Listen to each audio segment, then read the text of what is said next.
Let's talk a little bit about wide receivers. And I know you've answered this. How do you think DeAndre Hopkins would fit with the Browns offense? And do you think the Browns would be interested in trying to acquire him? It's hard to say. He doesn't really fit their profile of, the analytics world doesn't really go out spending a lot of money on the 30-year-old type of guys.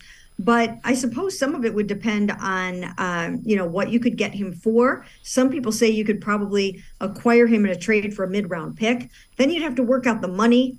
That's a big consideration because he's got pretty big cap numbers over each of the next 2 years. But let's say Deshaun Watson comes to you and says, I really have to have DeAndre Hopkins. That's what I need.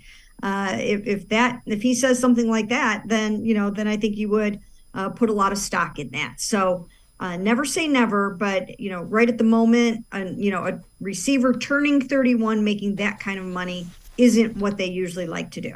And it doesn't really fit the need that we had talked about earlier with a guy that has some speed and creates a lot of, and don't get me wrong, DeAndre Hopkins is a really good receiver. He just doesn't have the skill set that they appear to be lacking in the wide receiver room.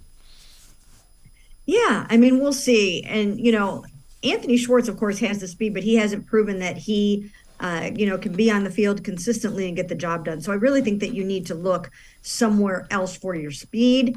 And I think, when I watched the games over the weekend and even last year too, you just see some incredible receptions, just some amazing catches. And that's what has to happen. I mean, I think, Deshaun will raise the level of guys around him, but you also have to have guys that help raise your level.